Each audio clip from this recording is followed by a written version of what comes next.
السلام علیکم۔ طاقتور اداروں کو تاریخی شکست، اقتدار ختم ہوگی، بعد حکومت خطرے میں، سعد رفیق پھٹ پٹ، مسئلے بڑھ گئے، اعتراف کر لیا، تم کو آرمی چیف ہم نے بنایا، تم ہمارا ہی صفایا کر رہے ہو۔ میں کہتا تھا جرنیلوں کے بوٹ نہ چاٹو، جس کے کاندھوں پر آئے ہو وہ کبھی بھی آپ کو اتار سکتے ہیں۔ لوگوں نے میری ایک نہ سنی، میں اب دھاندلی زدہ حکومت میں مزید نہیں رہ سکتا، میں استعفیٰ دیتا ہوں۔ ناظرین پہلے یہ ویڈیو دیکھتے ہیں پھر اس پر بات کریں گے۔ چینل کو سبسکرائب لازمی کر لیں اور بیل آئیکن کو بھی پریس کر دیں تاکہ اس طرح کی مزید ویڈیو آپ تک پہنچ سکے۔ کی محبت کا شکر گزار ہوں۔ چلیں ویڈیو شروع کرتے ہیں۔ عمران کے سہولتکاروں کے کہنے پہ یہ کھیل کھیلا گیا۔ جاوید ہاشمی نے تو یہ بات بہت پہلے ہمیں بتا دی تھی کہ جج اور جرنیل ملیں گے اور اس بات تمہیں عدالت کے ذریعے نکالا جائے گا اور اس کے بعد پھر خوب زد و کوب کیا جائے گا، اور وہ سارا کچھ ہوا۔ ہم جب جیلوں سے آتے تھے تو چیخیں نہیں مارتے تھے، عدالتوں میں ہمارے ساتھ ناانصافی ہو رہی تھی۔ ہم جیلوں میں بند تھے، چیف جسٹس صاحبان جو تھے اس دور کے، انہیں ہماری شکلیں پسند نہیں تھی، اس دور کی ایجنسیوں کو ہم ٹھیک نہیں لگتے تھے، اس وقت کی اسٹیبلشمنٹ نے ہمیں جیل میں ڈالا ہوا تھا، اور یہ ایک شیطانی اطاعت تھا، اس سے کم میں اسے کچھ نہیں کہہ سکتا۔ اس ملک میں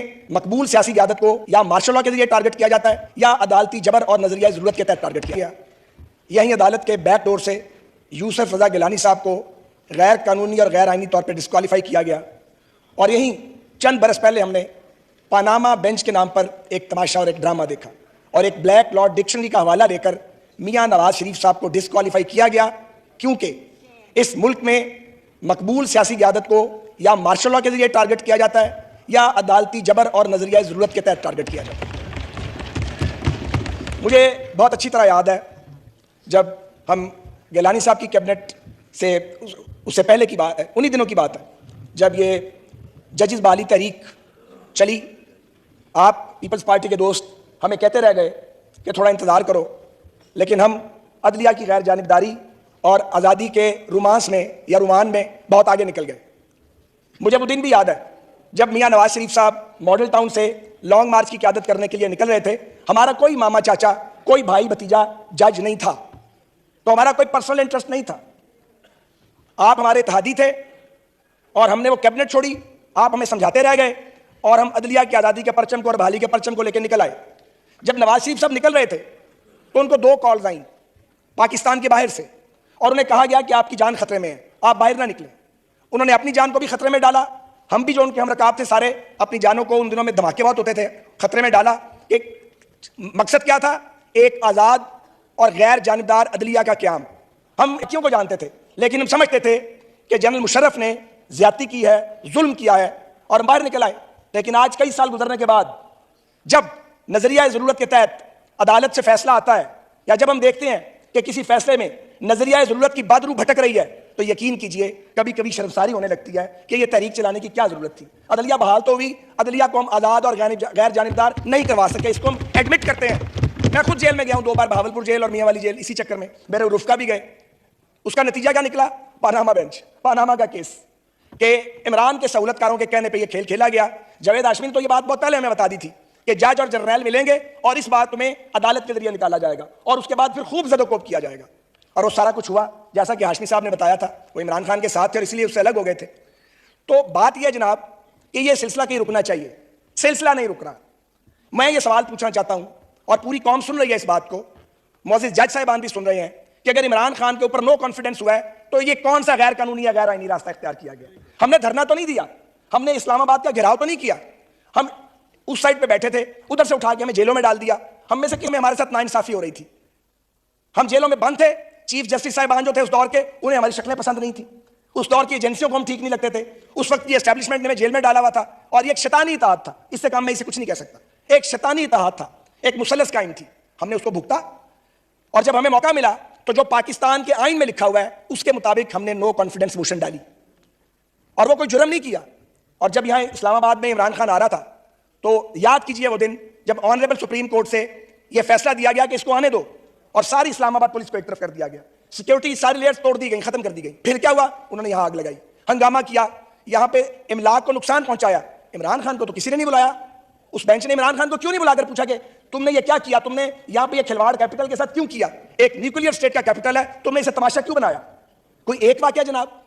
اور آج جو فیصلہ آیا ہے، اس خرابی کی بنیاد میں بلا خوف تردید یہ کہنا چاہتا ہوں، اس کی بنیاد وہ غیر منصفانہ، غیر قانونی اور غیر آئینی فیصلہ ہے جو پنجاب اسمبلی کے 25 اراکین کو ڈسکوالیفائی کیا گیا، وہ اس خرابی کی بنیاد ہے۔ کہ تمہارے ووٹ بھی نہیں گنے جائیں گے اور تمہیں ڈسکوالیفائی بھی کیا جائے گا. گویا جرم نہیں کیا مگر تمہیں ڈسکوالیفائی کر دیا گیا. ہم چل پڑے پاکستان کو ڈیفالٹ سے بچانے کے لیے. ہم نے عمران خان کے گناہوں کا چھاپا اپنے سر پہ اٹھا لیا. ہم IMF کے اس نامکمل پروگرام کو ٹھیک کرنے کے لیے چل پڑے. آبویسلی قیمت بڑھنی تھی اور ہمیں دھکیل دیا گیا کہ جاؤ جا کے اب مہنگائی سے الیکشن لڑو. تو نتیجہ آپ کے سامنے ہے. اور جب ریویو ڈالا گیا, سوال یہ ہے کہ اس ریویو کو سنا کیوں نہیں گیا؟ آپ نے ریویو کو بیک برنر میں کیوں ڈالا؟ یہ کس طرح کا انصاف ہے؟ یہ آپ کی مرضی کا انصاف ہے بھائی. جب دل کرے انصاف دے دیں گے, جب دل کرے تو انصاف نہیں دیں گے. پاکستان 22 کروڑ گونگوں, بہروں اور اندھوں کا ملک تو نہیں ہے نا جی. اور یہاں جو لوگ بیٹھے ہوئے ہیں وہ تو سارے 13 بار جیل کاٹ آئے ہیں. ڈسکوالیفکیشن کا بھی کوئی خوف نہیں ہے کسی کو. تو کیا اس ملک کو اس طرح لے کے چلنا ہے؟ لوگ بھوک سے مر رہے ہیں, یہاں نئے نئے کھیل کھیلے جا رہے ہیں. یہاں ایک آدمی کو پھر واپس لانے کے لیے فیسیلیٹیشن کی جا رہی ہے. پہلے نیب کے ذریعے پولیٹیکل انجینئرنگ کی گئی, عدالتوں کے ذریعے کی گئی, ایجنسیوں کے ذریعے کی گئی. اب بھی وہ راستہ نہیں رک رہا, وہ سلسلہ بند نہیں ہو رہا. تو یہ سلسلہ ہمیں قبول نہیں ہے اور ہم اس میں خاموش نہیں رہیں گے. میں بڑے احترام سے کہنا چاہتا ہوں کہ یہ غلط فہمی دور کر دی جائے کہ کوئی سیاسی کارکن, کوئی سیاسی جماعت اس ناانصافی پر چپ رہے گی. ہم چپ نہیں رہیں گے, ہم بات کریں گے, ہم سوال پوچھیں گے. اب گزارش یہ ہے, ایک افسوسناک صورتحال سامنے آ گئی ہے جو کوئی پاکستانی نہیں چاہتا. یہ جو مشورہ دیا گیا پرائم منسٹر کو, بلکہ حکم دیا گیا, ایک عدالتی حکم تھا کہ وزیر اعظم کا مطلب ہے وزیر اعظم اور کیبنٹ, اس پہ عمل درآمد ہو رہا ہے. اس دن بلاول صاحب نے بھی یہ بات کی ہے. تو کیا سپریم کورٹ کا مطلب چیف جسٹس صاحب اور سپریم کورٹ کے سارے معزز جج نہیں ہیں؟ وہاں کچھ اور نظام ہے, یہاں کوئی اور. ہمارے لیے حکم اور ہے, اپنے لیے معاملہ ڈیفرنٹ ہے. یہ نہیں چل سکتا اس طرح. یہ ڈبل سٹینڈرڈز نہیں چل سکتے جناب. ایک ہی معیار قائم کیا جائے گا. اور ہم دیکھ رہے ہیں کہ ہمارے مقدمات میں سرٹن کچھ مخصوص لوگ ہیں, ان کو بینچ میں بٹھا دیا جاتا ہے اور باقیوں کو نہیں بیٹھنے دیا جاتا. مقبول باقر صاحب مجھے نہیں جانتے, میں انہیں نہیں جانتا. ان کے پاس میرا مقدمہ لگ گیا, میں جیل میں تھا, میری خوش قسمتی لگ گیا, ضمانت ہو گئی 1.5 سال بعد. اس کے بعد پابندی لگا دی گئی, کوئی نیب کا کیس مقبول باقر صاحب کے پاس اور میاں خیل صاحب کے پاس نہیں جائے گا کیونکہ وہ آزاد جج تھے. یہ ہم سب کے ساتھ یہی کچھ کیا. کسی کو شرم آئی ہے کہ کوئی کبھی امبیرس ہوا ہے؟ اب جب آپ پرائیویٹ مجلسوں میں ملتے ہیں تو آپ کہتے ہیں ہمیں معافی چاہتے ہیں, غلطی ہو گئی تھی. تو میں نے ان کو کہا, صاحب کو میں نے کہا نہیں, یہ پرائیویٹ معافی والی بات نہیں ہے, آپ نے ملک کے ساتھ کھلواڑ کیا. تو یہ کام ہم کیوں کرتے ہیں کہ جب ہم فارغ ہو جائیں تو اس کے بعد معافیاں مانگنی پڑے یا ہم معاشرے میں جانے کے قابل نہ رہیں؟ یہ بڑی زیادتی ہے. اب آپ یہ دیکھیے کہ گورنمنٹ کیا کرے. 4-3 کا فیصلہ, جو 4 ججز کہہ رہے ہیں کہ یہ درست نہیں ہے, 3 صاحبان کہہ رہے ہیں کہ درست ہے, تو 4-3 کے فیصلے کو مانے یا 3 کے فیصلے کو مانے؟ ہمیں آپ نے کس دوراہے پہ لا کے کھڑا کر دیا جناب؟ آپ کو چاہیے تھا کہ آپ اپنے ہاؤس کو ان آرڈر کرتے. آپ کا ہاؤس ان آرڈر کرنا آپ کا کام ہے, ہمارا کام نہیں ہے. اب یہ کہا جا رہا ہے کہ جی آپ پنجاب میں الیکشن کرائیں. میں اس کے سیاسی پہلو پہ بات کرنا چاہتا ہوں. مسٹر اسپیکر, مجھے پتا ہے روزے کا بھی ہے, ابھی 40 منٹ باقی ہیں, میں 10-15 منٹ میں ختم کرتا ہوں. کیا پاکستان 4 وفاقی اکائیوں پر مشتمل ملک نہیں ہے؟ کیا پاکستان کا آئین 4 فیڈریٹنگ یونٹس کو اکٹھے کر کے ایک ریاست نہیں تشکیل دیتا؟ وہ یہ نہیں بتاتا آپ کو؟ اور اگر آپ پنجاب میں الیکشن کروائیں, اجلت بڑی ہے پنجاب میں الیکشن کی, بڑی جلدی ہے. ایون KP میں بھی ویسے الیکشن کی جلدی نہیں ہے جیسے پنجاب میں جلدی پڑی ہوئی ہے کہ کسی طریقے سے یہ واپس آ جائے, یہ بہروپیہ کسی طریقے سے واپس آ جائے. تو پھر آپ 2 منٹ کے لیے عمران کی اور ہماری سیاسی جو اختلاف ہے اسے ایک طرف کر دیں. آپ یہ سوچیں, پنجاب پہ یہ تاریخی طور پہ الزام لگتا رہا ہے کہ یہ بڑا صوبہ ہے, اوور ویلمنگ میجورٹی ہے اور یہ ڈومینیٹ کرتا ہے وفاق کے اوپر. تو آپ پنجاب میں الیکشن کروا دیں, آپ KP میں الیکشن کروا دیں, 4 مہینے کے بعد آپ قومی اسمبلی کا سندھ اور بلوچستان کا الیکشن کرائیں. تو یہ کیسے ممکن ہے کہ پنجاب اور KP کے حکمران قومی اسمبلی کے الیکشن کو بالخصوص انفلوئنس نہیں کریں گے؟ اور جب وہ انفلوئنس کریں گے تو آئین صرف یہ نہیں کہتا کہ 90 دن میں الیکشن کراؤ. ایسا آئین ہمیں پڑھانے کی ضرورت نہیں ہے, ہم بھی آئین پڑھے ہوئے ہیں. ہم یہاں سارے جاہل نہیں بیٹھے ہوئے گامے ماجے, 40-50 سال کی اسٹینڈنگ ہے, ہم سب نے پڑھا ہوا ہے. ہمیں آئین کی دستک پوری سنائی دیتی ہے. آئین کی دستک صرف یہ نہیں کہتی کہ 90 دن میں الیکشن کراؤ, آئین کی دستک یہ کہتی ہے کہ غیر جانبدار بھی ہونا چاہیے, ٹرانسپیرنٹ بھی ہونا چاہیے. تو جو پنجاب کا حکمران ہوگا اور جو KP کا حکمران ہوگا وہ قومی اسمبلی کے اور باقی صوبوں کے الیکشن کو کیسے انفلوئنس نہیں کرے گا؟ تو پھر ٹرانسپیرنسی کدھر جائے گی؟ پھر غیر جانبداری کدھر جائے گی؟ اس سے بھی زیادہ انپورٹنٹ بات ہے, پھر ڈسکا بن جائے گا یہ الیکشن. ٹھیک کہا گیا. تو میں یہ سوال پوچھتا ہوں کہ مردم شماری بیچ میں ہے, بلکہ کنکلوڈ ہونے کے قریب ہے, لاکھوں نئے ووٹر جو ہیں وہ موجود ہیں. آپ پرانی مردم شماری پہ اور پرانی ڈیلیمیٹیشن پہ مزید کے الیکشن کرواؤ, تو وہ جو لاکھوں ووٹر جو پیدا ہو چکے ہیں اور جو موجود ہیں ان کو جب حق رائے دہی نہیں ملے گا تو وہ اس جوڈیشل آرڈر کی وجہ سے, جسے جوڈیشل آرڈر کہا جا رہا ہے, اس کی وجہ سے نہیں ملے گا. تو ان کو آپ کیسے کسی ووٹر کے حق کو ڈینائی کر سکتے ہیں کہ تم ووٹ نہ ڈالو؟ تو سوال یہ ہے, وسائل کی تقسیم کا معاملہ, ڈیلیمیٹیشن کا معاملہ, الیکشن کو انفلوئنس کرنے کا معاملہ. اور جناب اسپیکر, ٹاپ آف اٹ, کیا گارنٹی ہے کہ اگر یہ الیکشن ہو جائے تو اس کے نتائج کو سب مانیں گے؟ ہم نے 71 کے سانحے سے سبق کیوں نہیں سیکھا؟ ہم سبق کیوں نہیں سیکھتے؟ ہم ذاتی خواہشات کو ہم کیوں غالب آنے دیتے ہیں قومی مفادات کے اوپر؟ اور اس دن مریم نواز صاحبہ نے جو بات کی تھی اس کا ایک گواہ میں بھی ہوں.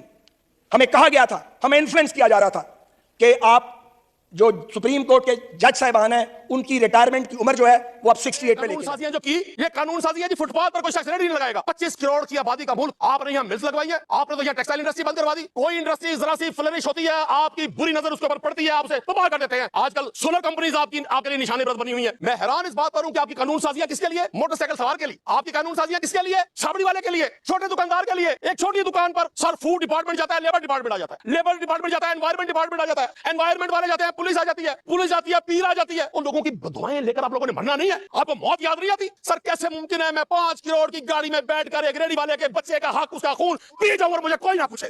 سر وہاں پورے یو کے سسٹم میں 85 وہیکلز ہیں, آپ ویریفائی کر لیں. اور سر پاکستان کے سروس پول میں جو میں نے پڑھا 85,000 گاڑیاں موجود ہیں جو فری پیٹرول میں چل رہی ہے. اس کے باوجود یہ لکھ رہے ہیں 2 کروڑ کی گاڑی فلاں منسٹر کے لیے, 4 کروڑ کی گاڑی فلاں سی ایم کے لیے, 5 دریاؤں. جی ناظرین, آپ نے سعد رفیق کی گفتگو سنی. سعد رفیق کا کہنا تھا ہمیں لوگوں نے پہلے ہی بتا دیا تھا جب ہماری حکومت جائے گی ہمارے ساتھ کیا کچھ ہوگا. سیاستدان اپنی ماضی کی غلطیوں سے بھی سبق حاصل نہیں کرتے, جس کے کاندھوں پر یہ شوق سے چڑھتے پھر وہی ان کو نیچے گراتے ہیں. تو پتہ ہے یہ فارمیلٹی کے لیے ووٹ ہوتے ہیں, حالانکہ پاکستان میں ووٹ کی کوئی عزت نہیں ہے. جو طاقتور ادارے چاہتے ہیں جس کی حکومت بنانی ہوتی اس کی بنا دیتے. ووٹ کی عزت ہوتی. 8 فروری کو لوگوں نے عمران خان کو ووٹ دیا تھا وزیر اعظم, اس کو بننا چاہیے تھا. آپ کو پتہ فارم 47 کی بنیاد پر حکومت ان کی بنا دی گئی. حقیقت ہے ہمارے ملک میں کتنی دفعہ ماشاءاللہ لگ چکا ہے. ہمارے سیاستدانوں کو اپنی ماضی کی غلطیوں سے سبق حاصل کرنا ہوگا. آپ کو پتہ ہے ہمارے پڑوسی ملک میں ایک دفعہ بھی ماشاءاللہ نہیں لگا, یہ بھی ہمارے سیاستدانوں کی نااہلیوں کی وجہ سے. ملک تب تک ترقی نہیں کر سکتا جب تک کہ یہ سیاسی جنگ ختم نہ ہو. آپ کو پتہ ہے جس کی بھی حکومت ہوتی ہے اس کو یہی لگتا ہے ہمیشہ میری حکومت رہے گی, وہ اپنا راستہ صاف کرتا ہے. جو پہلے والے اقتدار میں ہوتے ہیں اس کو یہی بھی ہوتا ہے ان کا میں نام و نشان مٹا دوں. باتیں ایسے ہی ختم ہوتی ہے نا. پی ٹی آئی کا بالکل صفایا ہو گیا تھا, جیسے ان لوگوں نے پی ٹی آئی کے اوپر ظلم اور زیادتی کی ہے نا. جس کو اللہ بچانا چاہے اسے کوئی بھی ذلیل نہیں کر سکتا, جسے اللہ تعالیٰ ذلیل کرنا چاہے اسے کوئی بھی فائدہ نہیں پہنچا سکتا. یہی حقیقت. آپ کیا سمجھتے ہیں؟ آپ بھی اپنی رائے کا اظہار کمنٹ میں ضرور کیا کریں. آپ کی رائے ہمارے لیے بہت اہمیت رکھتا ہے. ہم بھی کوشش کریں گے آپ کے کمنٹ کا جواب ضرور دیں. اگر آپ کو یہ ویڈیو پسند ہے, ویڈیو کو لائک کرنا ہے, چینل کو سبسکرائب کر لیں اور بیل آئکن کو بھی پریس کر دیں تاکہ اس طرح کی ویڈیو آپ تک بآسانی پہنچ سکے. ہمیں دیجیے اجازت. اللہ حافظ. ملتے ہیں ایک اور ویڈیو میں.